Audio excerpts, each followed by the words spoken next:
This is Jason Eaton for Radio On The Go Sports. I'm being joined by Danielle Arana. She is the head coach of the Hampton HDCAL Bulldog boys soccer team. Coach, obviously not the outcome you want here tonight against Webster City, lose 1-0, but I'll just take your initial thoughts about tonight's game. Well, we've never beat Webster City. I mean, I think 2019 we were talking about was the last time that we beat them. Sometimes we get pretty close, and sometimes they just really get us. So the fact that we were competing, the fact that we had pretty good possession against them, we both lost a lot of starters, a lot of seniors, a lot of playmakers from last year. So both of us out here with a little bit new teams. I'm proud of the boys. I mean, it's not a win, but we know what to work on. Sometimes when it's a new team, you don't know exactly what you need to prepare for. You can get some ideas from film and stuff, but playing them is the real decision maker. So hopefully it's a little different the next time we play them. Absolutely. And the first half, you guys were definitely more on the offensive attack in your third. What kind of changed there in the second half with Webster City? They didn't have a whole lot of shots on goal there on target in the first half. What kind of changed in the second half for the Bulldogs? Just the new information that we have, we get a little bit more exhaustion. So we're trying to deal with that, and we're trying to deal with the new, formation that we have and this new, pressure system that we're kind of putting in there. So we just got really tired. We got a little bit comfortable, I think, until they scored, and then we decided to kind of put fire in us a little bit, and so hopefully we can use that fire the whole game next time. But yeah. And I will give you an opportunity. It's a couple of your strikers tonight, Hunter Reekin along with Christian Zavala, both playing very well along those the right and left wings, and kind of setting up your center striker there. What was going on offensively there that was allowing those guys to have so many shots on target? I mean, they're shooters. They're shooters no matter how we're playing, really. So it's just us trying to work together to really get that ball up to them. Good passes, good touches.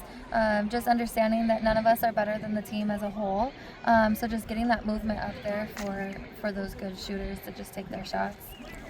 And something that really stuck out to me in the game was your guys' defense. Brandon Bird playing very good fullback, playing right and left back. What things have you been working on defensively that has improved the defense? It's Cooper Bird, just in case Cooper Bird, Brandon in case is his he's dad. watching, yeah. It's actually funny that you say that because my defense was my nervous going into the season. We have a lot of new players. Just a new defensive line. Really, Cooper's actually the only one that was a starter most games last year. So we focus a lot of defense. We focus on keeping those guys together, making sure that they're practicing together, making sure that there's just a lot of emphasis on how they work together and how they support each other, how they rotate with each other. So I appreciate you noticing that, and I'm sure the boys do too, because that was what we were kind of nervous going in. So it's really just focus on becoming one defense instead of 4 or 5 guys playing defense. You bet. And I mean, what stuck out to me most was, particularly in that first half, Webster City couldn't even get the ball into the penalty area very much. So very good defense tonight, I think, from the Bulldogs. And then your goalkeeper, Joseph Cruz, in 4 games now, I believe, he's given up 6 goals. Yeah. So what are you kind of seeing out of his game this year that's allowing him to make those saves? Yeah. I have to give a lot of credit to Joe Cruz. He was our backup goalie the past few years. Didn't really get much play outside of JV. We had a really good goalie in the past. And so he didn't get much play. And so he is the player that had to come to every game as the backup goalie and not see the field, which is tough mentally. But he stuck in there, and he's really putting in the work. He made a mistake in the first game, and I don't think he's still let himself down for that, which we tell him it's okay. Like, this is how we learn, right? But he is just really focused. He's putting in a lot of work. He's really just trying to be the best that he can. His progress has just been leaps and bounds, and it's insane. We have an assistant this year, which I've never had before, and he used to be a goalie, and so he works a lot with our goalies too, which is a big help for Joe. I think they have a good relationship, and it helps as well. You bet. And any final thoughts here as we wrap up this varsity game here tonight?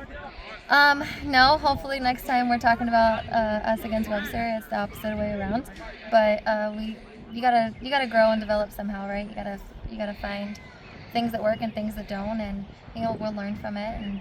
And I am proud of the boys. Like those last 10 minutes, they fought their heart out, and the subs that I have on the side are equal to the players. I'm able to sub a lot more. In the past, I wasn't always able to do that, and so I'm just proud of this team and proud of the boys. I know it was a loss, but could have been worse, and it'll be better next time. You bet. That's Danielle Arana. She's the head coach of Hampton Dumont Cal boys soccer. I'm Jason Eaton for Radio on the Go Sports. Yeah, thank you. Thank you.